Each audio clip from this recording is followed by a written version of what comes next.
About this time last year, we shot a video about tangs, and I ran over some very basic things about keeping tangs in an aquarium and things like that.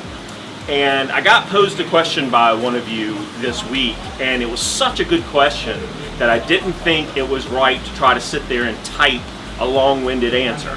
I want to elaborate on something that a lot of times when we're doing videos and stuff, we don't touch on every subject. So the thing I want to touch on is like Tangs Part 2 and discuss long-term growth habits and what you can put in a tank and what you can't, because I know some of this is confusing. So let's talk about that. Okay, so there are a lot of different tangs that come out of the ocean, and everybody's got different size tanks.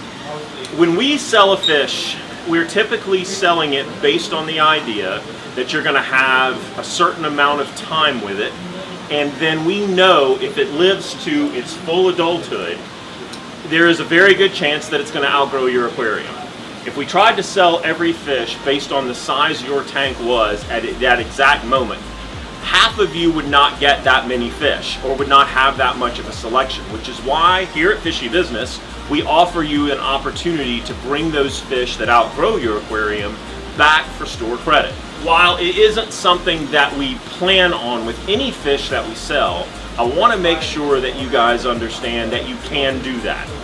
And that goes to a lot of what we recommend and when we recommend it for your tank. So anyway, having said that, if you are picking out certain tangs, almost every tang, with the exception of maybe a few dwarf species, is going to ultimately outgrow any small tank. And when I say small tank, I'm talking 75 gallons or below. So you're looking at your first tang that you want to buy, or any saltwater fish for that matter. The one thing that you're going to look at, and you're going to get a lot of different information on, you know, okay, well, if I buy a yellow tang, is a 50-gallon tank big enough? It is big enough if you buy a small enough tang. Maybe not for the full lifespan of the fish's life, but we typically don't sell fish that way.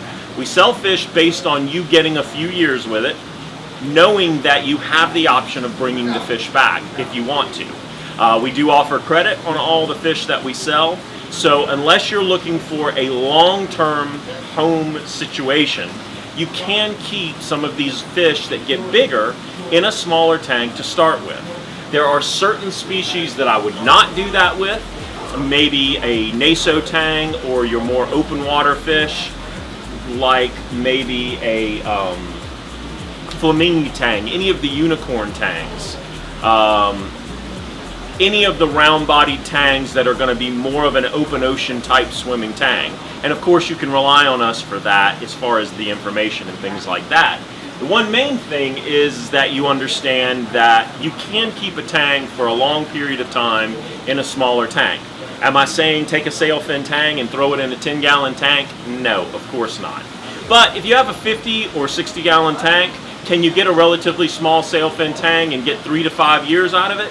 Right now I've got a 75-gallon in service that has got a purple tang that has been in there for 17 years. It is full, it is fat, it is healthy, it's a great looking fish, and it's going to need to come out at some point, but I've gotten 17 years out of it in the tank that it's in. Would it like more running room? Probably, if it knew the difference. And you do want to provide the best option for the fish that you can.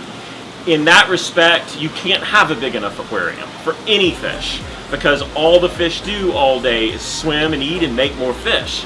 So in every situation, I always tell people buy the biggest tank that you can afford.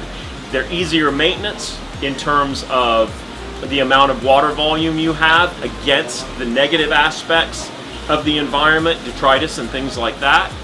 And it'll provide more running room and more fish for you to collect, or if you want that. But the main thing is that you have the option to bring the fish back if it gets too big. So let's talk about individual species, and let's stay with the tangs, just so that I can properly answer this question. This is a Sailfin Tang right here. This fish is about the size of the palm of my hand. The smallest fish tank I would probably put that fish in would be a 55 to 65 gallon tank. How long it would live in there would determine on feeding, water quality, lots of different issues and things like that. The one main thing that having or spatial relations with any fish is going to be aggression. Because if you're only planning on keeping 2 or 3 fish in a tank, or 4 or 5 fish in, let's say, that same 65-gallon tank, you're not going to have a whole lot of problems for a while. Obviously, as the fish grows, it's going to become more territorial. You're going to have more aggression issues. That is one thing you're going to have to deal with. If you start with a small enough fish, it's going to take longer for that to happen. And that is inevitable. Most people that buy saltwater tanks, and I say most, not everyone, is at some point in time planning or has in mind to get a larger aquarium. And typically this goes to the point of us and how we sell fish to anybody for whatever size tank that they have. But that just shows you one example of a one-size fish and where I would start it. Ultimately, that fish, if it lives its whole life, 125 or 180 gallon tank long term would be if you wanted to keep that fish your whole life. And having said that, let's talk about a species that gets a little bigger. This right here behind me is a blonde Naso tang, and ironically it's swimming with a Sailfin Tang. Both of these fish are in a 55 gallon right now, and this is a halfway point because we're not going to keep these fish long term. These fish would be well, especially the Naso tang, because it is a large bodied tang that gets big fairly fast. It's going to end up needing at least, I would say, something around 90 to 100 gallons to start with. Does that mean you can't put a smaller one in a smaller tank? No. But at the speed in which it grows, you are going to need to consider a larger housing pretty quick. And I personally will usually not sell that fish unless somebody's got a tank that's 90 gallons or above, because I know it's going to take a couple of years, but it is eventually going to grow out a lot faster. It's a great fish with a great temperament. It can be mixed with a lot of tangs, and it's not a very territorial fish. All that to say, that's kind of a way for you to judge or gauge those particular tangs. Now let's talk about one more tang. Right here I have a very small species of Aquatic tang, the regal blue tang. It's one of the most popular tangs that we sell, and it is a great fish all in all. I think most people that have a saltwater tank at one point in time will end up with this fish or trying this fish. This is a very small fish that could easily go in even something probably as small as a 40-gallon tank or so for a while. But again, they also get big. I've got one in service that's that big, that's in a 210-gallon tank, and very fat. But it's going to take it a little while to grow, and it doesn't mean that because you have a smaller tank, you can't have this fish for a while.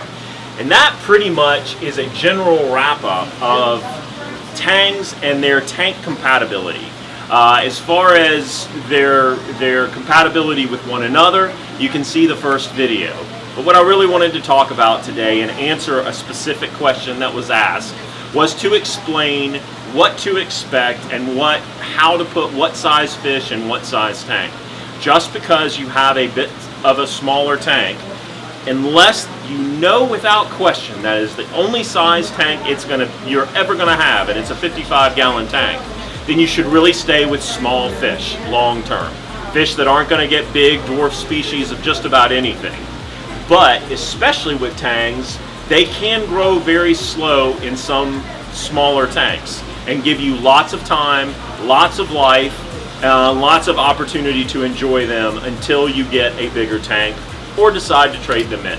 I hope this has helped a little bit. I'm sure I'm probably forgetting one or two key points, so if you have questions, you're welcome to ask. However, that's a general overview.